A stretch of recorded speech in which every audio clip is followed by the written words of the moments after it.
Good morning friends. I hope आप सब अच्छे होंगे। आपका स्वागत है आपके अपने YouTube channel current affairs for exam में। चलिए आज दिनांक 27/9/2024 की प्रश्नावली शुरू करते हैं। निम्नलिखित में से किस राज्य ने हाल ही में प्रशासनिक सीमाओं की पुनः जांच करने के लिए परिसीमन आयोग का गठन किया है? उत्तर प्रदेश, मध्य प्रदेश, हरियाणा, तेलंगाना। इसका सही जवाब है मध्य प्रदेश। मध्य प्रदेश सरकार ने हाल ही में प्रशासनिक सीमाओं की पुनः जांच करने के लिए परिसीमन आयोग का गठन किया है। इसका उद्देश्य सेवाओं तक जनता की पहुंच में सुधार लाना तथा विसंगतियों को दूर करना है। इस प्रक्रिया में प्रत्येक वर्ष की जनगणना के बाद के आंकड़ों के आधार पर अनुसूचित जातियों और अनुसूचित जनजातियों के लिए सीटों के आरक्षण सहित सीटों की संख्या और प्रादेशिक निर्वाचन क्षेत्रों की सीमाएं तय करना शामिल है। चलिए अगले प्रश्न पर आते हैं। इंडेक्स एक्ट शिखर सम्मेलन का तीसरा संस्करण हाल ही में निम्नलिखित में से किस देश में आयोजित किया गया?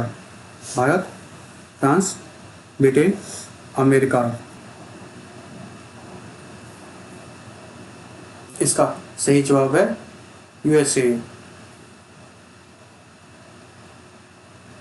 इंडेक्स एक्ट शिखर सम्मेलन का अमेरिका के कैलिफोर्निया में आयोजित किया गया। शिखर सम्मेलन का आयोजन अमेरिका भारत सामरिक साझेदारी मंच, US India strategic partnership forum, USISPF और स्टैनफोर्ड विश्वविद्यालय द्वारा संयुक्त रूप से किया गया।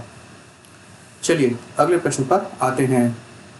विश्व पर्यटन दिवस हर वर्ष कब मनाया जाता है? 25 सितंबर, 26 सितंबर, 27 सितंबर, 28 सितंबर। इसका सही जवाब है 27 सितंबर। विश्व पर्यटन दिवस हर साल 27 सितंबर को मनाया जाता है। विश्व पर्यटन दिवस 2024 का थीम है पर्यटन और शांति। यह तिथि 1970 में संगठन के कानूनों को अपनाने की वर्षगांठ का प्रतीक है, जिसने 5 साल बाद संयुक्त राष्ट्र पर्यटन की स्थापना का मार्ग प्रशस्त किया था। यह दिवस की स्थापना 1980 में संयुक्त राष्ट्र विश्व पर्यटन संगठन द्वारा की गई थी। UNWTO में 160 सदस्य देश शामिल हैं। चलिए अगले प्रश्न पर आते हैं। निम्नलिखित में से किस देश ने हाल ही में सबसे बड़ा नौसैनिक अभ्यास शुरू किया है? चीन, दक्षिण कोरिया, रूस, सिंगापुर। इसका सही जवाब है रूस। रूस ने हाल ही में सबसे बड़ा नौसैनिक अभ्यास शुरू किया है।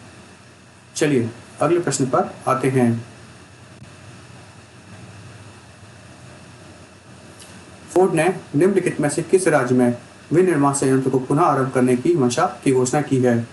महाराष्ट्र, केरल, पश्चिम बंगाल, तमिलनाडु। इसका सही जवाब है तमिलनाडु। फोर्ड ने तमिलनाडु में विनिर्माण संयंत्र को पुनः आरंभ करने की घोषणा की है। घाटे और कम बाजार हिस्सेदारी के कारण कंपनी ने 2021 में भारत से बाहर हो गई थी। चलिए अगले प्रश्न पर आते हैं। अंतर्राष्ट्रीय मुद्रा कोष ने अनुमान लगाया है कि 31 मार्च 2025 को समाप्त होने वाले वित्तीय वर्ष में भारत की GDP कितने प्रतिशत बढ़ेगी? 5.5%, 6%, 6.5%, 7%। इसका सही जवाब है 6.5%, 7%। अंतर्राष्ट्रीय मुद्रा कोष ने अनुमान लगाया है कि 31 मार्च 2025 तक समाप्त होने वित्तीय वर्ष में भारत की GDP 7% तक बढ़ने की उम्मीद है। IMF ने यह कहा कि अनुमान लगाया कि वित्तीय वर्ष 2025-26 में भारत की GDP 6.5% बढ़ेगी। चलिए अगले प्रश्न पर आते हैं। निम्नलिखित में से किसने ब्रसेल्स डायमंड लीग फाइनल 2024 जीता है? Neeraj Chopra, Anderson Peters, Julian Weber, अशर नदीम। इसका सही जवाब है एंडरसन पीटर्स। एंडरसन पीटर्स ने ब्रसेल्स डायमंड लीग फाइनल 2024 जीता है। 2024 डायमंड लीग सीजन ब्रसेल्स में संपन्न हुआ, जबकि 2025 का फाइनल यूरोप में आयोजित किया जाएगा।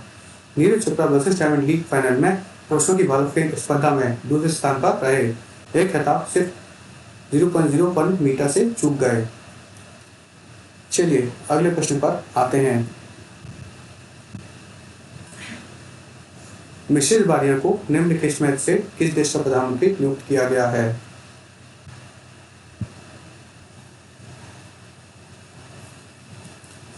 इसका सही जवाब है फ्रांस। फ्रांस के राष्ट्रपति इमैनुअल मैक्रोन ने मिशेल बार्नियर को फ्रांस का प्रधानमंत्री नियुक्त किया है। चलिए अगले प्रश्न पर आते हैं। अभ्यास वरुण भारत और निम्नलिखित में से किस देश के बीच द्विपक्षीय नौसैनिक अभ्यास है?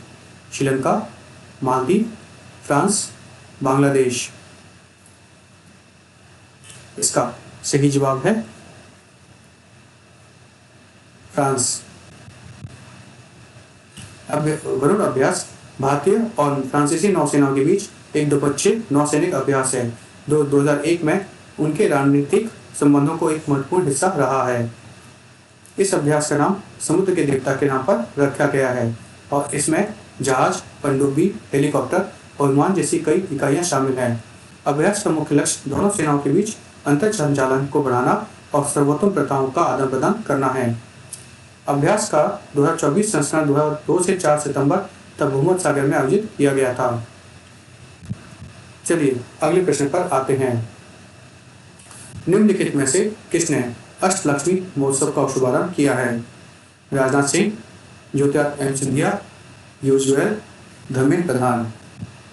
इसका सही जवाब है ज्योतिरादित्य एम सिंधिया।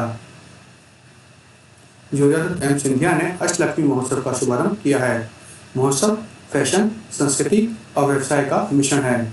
यह त्योहार 8 पूर्वोत्तर राज्यों अर्थात अरुणाचल प्रदेश, असम, मणिपुर, मेघालय, मिजोरम, नागालैंड, सिक्किम और त्रिपुरा में मनाया जाएगा। फ्रेंड्स, आज का सेशन यही समाप्त होता है।